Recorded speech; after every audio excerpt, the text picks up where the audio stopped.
What is up? Welcome back to Cryptographics, and today we're asking the question, PulseX versus Pulsechain. What is the difference? So let's get right into today's episode. First, we got to ask, what is Pulsechain? Pulsechain is a soon-to-be-released blockchain network based on Ethereum with a dash of Binance Smart Chain code. It is copying over the entire system state with everything currently on Ethereum, user tokens and all, dubbed the world's largest airdrop, and starting with a full and built ecosystem already. So quick note on the world's largest airdrop. To imagine this and to imagine how this is happening, imagine Ethereum is a mall, okay? And people can go to this mall. It is the biggest mall in crypto. There are tons of different shops. You can exchange for different currencies. There's apparel. There's everything you can imagine in the mall, okay? The problem with the mall is that gas fees are very, very high. Now, the people who control the transaction system on the mall are benefiting highly from these gas fees. So it's hard to bring them down. They want to make a lot of money off them. And so Pulsechain, what that is doing is it's taking that exact mall with the structure and the foundation, and it's making a duplicate right next to it. Okay, that duplicate is coming with all the same shops. It's coming with all of the same infrastructure. And it's even giving people who currently own something from that mall a free Pulsechain mall version of that t-shirt or apparel or whatever they've already previously purchased on Ethereum. Anyone that owns anything. Okay, so coming out of the analogy, this means that if you own tokens on the Ethereum network of any sort, whether that is non-fungible tokens, so NFTs, or you own SHIB or HEX or ETH or anything in your wallet that is not in a centralized exchange, you will actually get a copy of that when Pulsechain goes live in the same wallet you already have, just by clicking one different setting in your MetaMask or Trust Wallet and switching over to the Pulsechain network. Okay? So it requires gas fees to be paid in order to do any transaction on this network, which is paid in PLS, the Pulse token. 25% plus of every gas fee paid in PLS will permanently be burned from the supply. Unlike Ethereum, Pulsechain runs its consensus by form of delegated proof of stake. Now, I'm not going to dive too far at all into what consensus is. I'm going to brush over things just for the sake of this video, just to make you understand in a general sense what's going on here. In future videos, I may talk about this deeper, but for now, we're just going to touch on the base fundamentals of what this all is that's going on Pulsechain. So let's keep going though. So this means that in order for a transaction to be validated and included permanently in a block, PLS holders can vote on the validators which have shown to perform the best in the past and give their most rewards to those who vote for them. So the performance is based on how well they uphold the network, and if they ever go down as far as their server, and making sure that everything is always working properly. The better they perform, the more likely they are to maintain in the top 33, which we'll get into.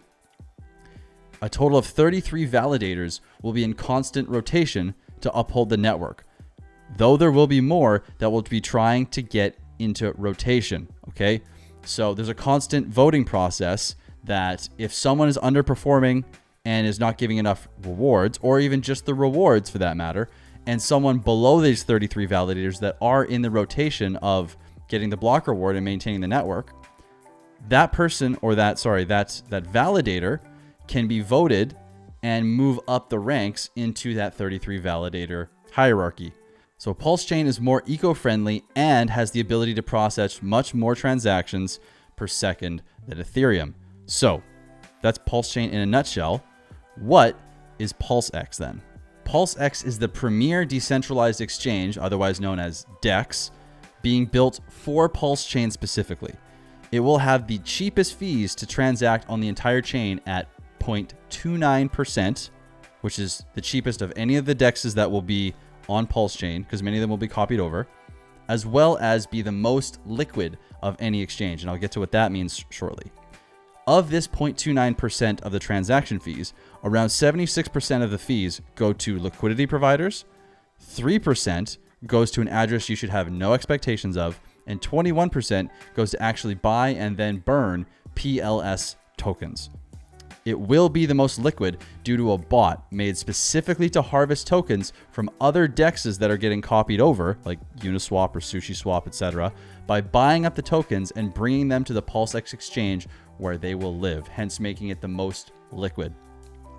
This means you can trade for the most possible tokens on the PulseX DEX. It is going to be the central hub for all sorts of swaps.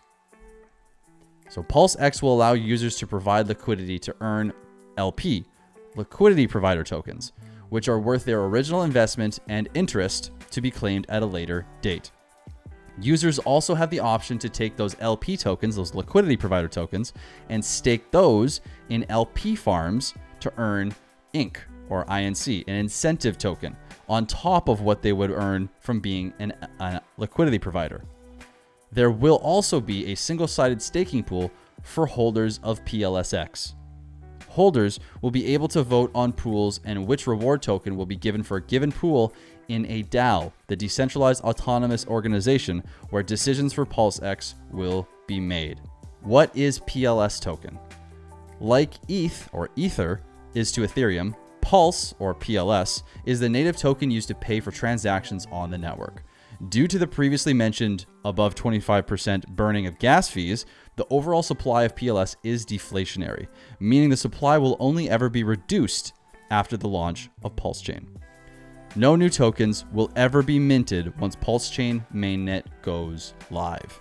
It can be used to vote on validators that run the network based on how well they performed previously and earn more PLS every time that validator completes a block. The total token supply will be around the 133 trillion mark roughly at launch. So what is PulseX? PulseX is the native token to the PulseX exchange, of course. It allows users to vote on which reward tokens will be placed in the single-sided staking pools for PLSX tokens, as well as proposals for changes within PulseX. It is a deflationary token due to 21% of each transaction fee on the PulseX DEX buying and then permanently burning PulseX from supply. This means the total supply of somewhere below 100 trillion coins will always be reducing. And this is a correction from a previous video where I stated there will be about 13 trillion coins. If you go on the Pulsechain Block Explorer and you find the token address for PulseX, currently it's around the 67 trillion mark. And I do believe there is some correction that needs to be made for the total supply for people that have sacrificed. So it'll be somewhere less than 100 trillion tokens is my expectation for this. So what's the difference then? While both PLSX and PLS are deflationary, the way in which they deflate can affect price in a different way over time. PLS is burned every time a network transaction happens. Over the long term, the supply will slowly shrink, leading to less and less, making it into liquidity pools and possibly helping price over the long term. PLSX is burned every time a transaction on PulseX happens. However, instead of just removing supply, PLSX is bought first and then burned by an internal function that anyone can initiate. This is most likely to help PLSX in the short term, much more so than PLS burn in regards to price. Think of it like this. PLSX, every time there's a transaction on the PulseX exchange, a portion of the transaction fee is taken and acting as though someone is constantly buying up the price. And this is every time someone initiates the function, which on testnet right now, and I'll make a video about this shortly, is happening quite often. So this is like someone constantly buying up the price of PulseX instead of it just removing it from supply like it's happening for Pulse. Okay, so there is a difference there. Now, both PLS and PLSX can be used to earn passive rewards without placing the tokens in liquidity pools and having the risk of impermanent loss, which is outside the scope of this video, but maybe for another one we'll go a little bit deeper on that subject. PLS can be delegated, staked, to validators, which is also a vote, on the network and earn a revenue share from each block mined by the validator and paid in PLS.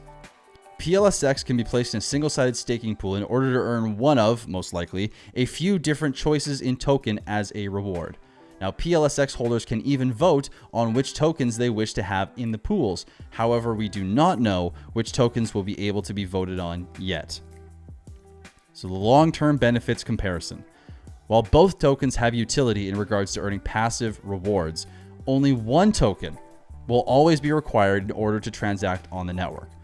PLS is the native token that will always be required in order to transact on the network, meaning that even if someone doesn't like the token in regards to holding for price performance, they still have to hold some in order to use the network.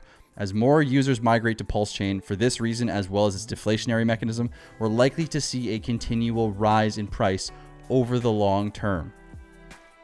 But PLSX is not to be forgotten about here though. Its power to allow you to choose the type of rewards you earn holds a lot of weight. We could see tokens like Hex possibly even included in the reward token.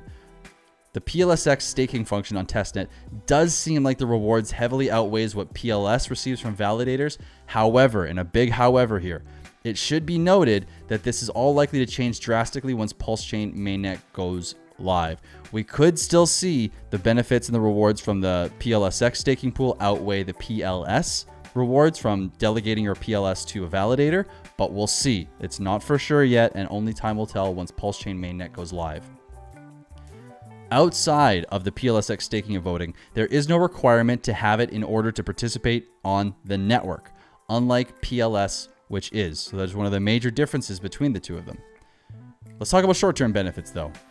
In the short term, PLS will not have any significant advantage in benefits over PLSX in the short term. Its price movement for both will be volatile and could likely be to the upside for both as well. Where PLSX has the advantage in the short term is due to the buy and burn. Due to the most PLSX that is able to be bought and burned per dollar is in its initial days or weeks of price discovery. As its price is the lowest, every dollar buys more PLSX. This is likely to assist the price in wanting to move higher initially, but for more on this, go watch my video titled PulseX Buy and Burn and how it can affect price. PLS will still be in high demand as new users will likely be wanting to use the network every single day. This is also likely to cause upward pressure on the price of PLS initially on its own without the need for a buy and burn function. So, all in all, both tokens will have their use cases and utility on the network. Both are deflationary and both will be highly sought after upon launch. If you hold only one of these tokens, I think you will be very happy with the performance in the coming years. You don't have to worry too much if you missed out on one or the other. If you have one, you'll be very happy, I believe. Which one are you most interested in? That's what I want to know. Are you like PulseX more after hearing this video, or do you like Pulse more? Leave a comment and let me know below. But that is all that I have for today. So thank you so much for watching this video. I hope this makes things clear as day, just how and what the differences are between Pulse and PulseX. Also, we are at 3,000 community members strong. So thank you so much for subscribing. I am thrilled that you guys are enjoying the content this much. And it's great to hear your feedback as well, to know what you want to hear more of as I make more of these videos, and we can fill these gaps so that all of you can understand everything as perfect as we possibly can have and have a seamless launch when Pulsechain goes. If you have Twitter, I'd love for you to follow me at Cryptographics. And also, guys, all the information that myself and everyone that posts videos gets their information from, the initial updates always come from Richard Hart Wynn on Twitter as well. So be sure to follow him because he will always make the major announcements, and that will be the first person you would hear it from and the only person you should hear it from. And now I hate to even have to bring this up because I can't believe it's happening, but there's scams in the comments now, guys. I'm on the fence of whether I should still answer comments. I will try and delete things as fast as possible. If it gets out of hand, I will just have to stop the comments to make sure that you guys know that it's not me. But I will try and get those out of the way. Know that I have a highlighted name when I'm leaving you a comment, and I can actually love the message instead of just liking it. So that's how you know I'm the one responding to you. Don't respond to scams. If it sounds scammy, I'll never ask anything from you as far as for money, like email me for this or like any of those kind of things. I will not. So if it sounds anything like that, it's not me. And if you enjoyed this video, please like it, please subscribe, and I would love to know your thoughts. Did I miss something? Could I have been more clear? Do you like Pulse more? Do you like PulseX more? Anything at all, please leave me a comment, and thank you so much for checking out this video. I will catch you very soon in the next one. Peace.